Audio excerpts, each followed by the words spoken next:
El 21 de agosto de 1986, un lago en Camerún mató a 1,746 personas. No fue una explosión, ni una inundación, ni un terremoto. El lago simplemente exhaló.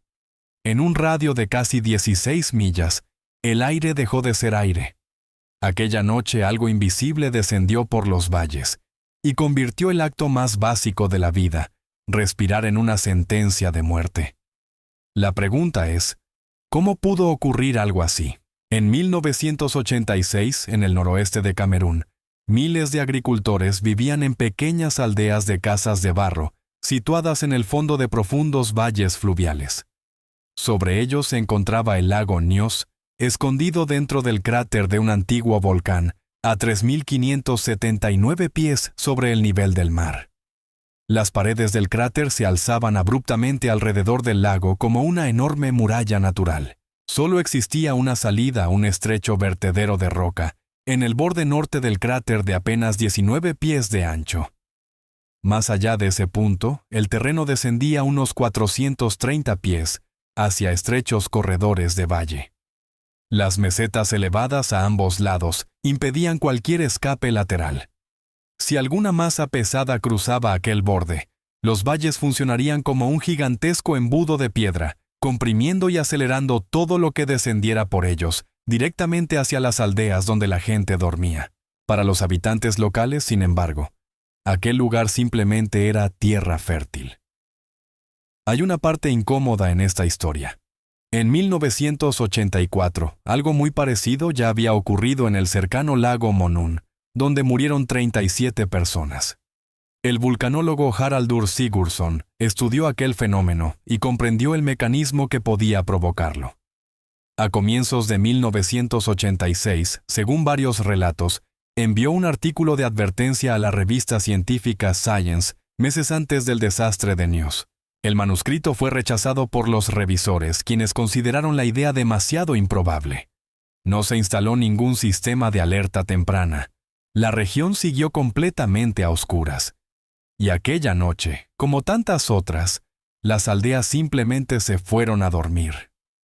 Alrededor de las 9 de la noche, 3 personas continuaban con su vida cotidiana en distintos lugares dentro de aquella trampa natural. Ephraim Chai, un agricultor, vivía en una casa de barro situada sobre un alto acantilado, directamente encima del cráter del lago. Más abajo, junto a la orilla, Hale, Lima Soul, cuidaba su ganado. Vivía allí con su extensa familia y con unas 400 cabezas de ganado que dependían de ese lugar para sobrevivir.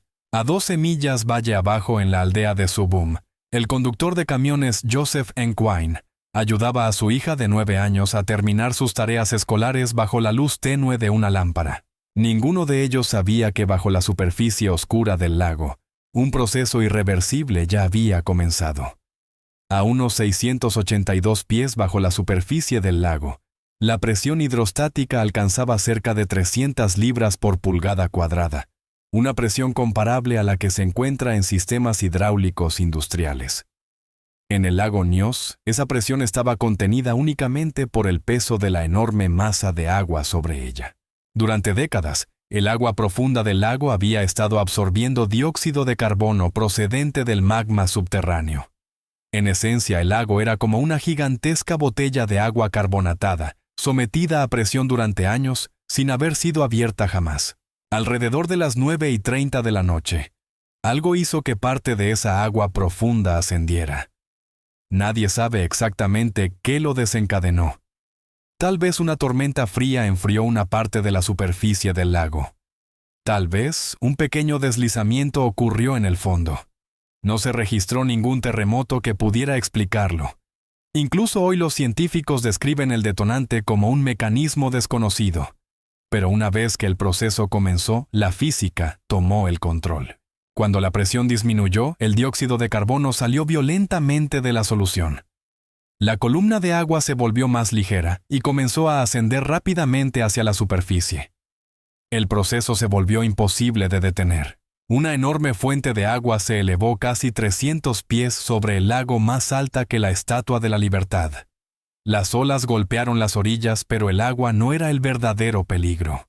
El lago acababa de liberar entre 100.000 y 300.000 toneladas de dióxido de carbono frío y denso. Y el CO2 es más pesado que el aire. No se eleva, cae. Una nube de gas de unos 50 metros de espesor comenzó a derramarse sobre el borde norte del cráter. Avanzaba como si un edificio de 16 pisos estuviera tumbado de lado y rodara cuesta abajo llenando caminos, patios y casas desde el suelo hacia arriba. Sobre el borde del cráter se movía a unos 60 kilómetros por hora y por los valles alcanzaba velocidades de hasta 31 millas por hora. Era invisible, silenciosa y sin olor. A una concentración del 10% de CO2, una persona puede perder el conocimiento tras apenas unas respiraciones. Cuando la nube alcanzó el pueblo de Subum, Joseph percibió un olor parecido a huevos podridos. Pero el dióxido de carbono no tiene olor. Lo más probable es que se tratara de una alucinación provocada por la falta de oxígeno en el cerebro. Joseph dio unas pocas respiraciones, trató de ponerse en pie y cayó inconsciente sobre la mesa. Sobrevivió solo porque se encontraba en el borde exterior de la nube, donde corrientes de aire que atravesaban las paredes de barro de la casa crearon pequeños bolsillos de aire respirable. Despertó 36 horas después, cubierto de heridas por presión que los rescatistas confundieron inicialmente con quemaduras químicas. Mientras la nube avanzaba por los valles, los instintos normales de supervivencia se convirtieron en trampas mortales. Quienes despertaban y corrían morían más rápido. Correr significa respirar más rápido, y cada respiración profunda introducía más gas tóxico en los pulmones. Muchos cuerpos fueron encontrados en los puntos más bajos del valle, donde la nube era más densa. Las personas que dormían en esteras cerca del suelo murieron silenciosamente sin despertar jamás, porque el gas llenó las casas desde abajo hacia arriba. La zona más peligrosa era precisamente el suelo. La regla básica de seguridad contra incendios dice que hay que mantenerse agachado porque el aire es más limpio abajo. Aquella noche, esa misma regla se convirtió en una sentencia de muerte. En el pueblo de Sububum había una pequeña clínica con un segundo piso. La nube de gas tenía un límite físico a unos 50 metros de altura. Por encima de ese nivel ya no había gas. Todos los que estaban en la planta baja murieron. Todos los que estaban en el segundo piso despertaron vivos. La diferencia fue simplemente una escalera. Al amanecer, Efraim, el agricultor que vivía en lo alto del acantilado sobre el cráter, descendió hacia el valle. La nube de gas había pasado por debajo de él, como un río que fluye bajo un puente. La cascada cercana se había secado. El lago había cambiado a un color marrón oxidado, debido al hierro que había sido arrastrado desde el fondo. En la orilla del lago estaba Hale Lima Soul. A su alrededor yacían muertos 31 miembros de su familia y casi 400 cabezas de ganado. Sin embargo, ella seguía viva. Nadie puede explicar con certeza por qué sobrevivió. Tal vez una turbulencia en el borde de la nube. Tal vez una pequeña variación del terreno. Tal vez un bolsillo de oxígeno justo en el lugar donde cayó. Aquella noche, sobrevivir no dependía de la distancia al lago. Dependía de la altura sobre la nube de gas y de una enorme dosis de suerte. Porque la naturaleza no es cruel. Simplemente es indiferente. Y el aire no tiene ninguna obligación de dejar que los seres humanos respiren.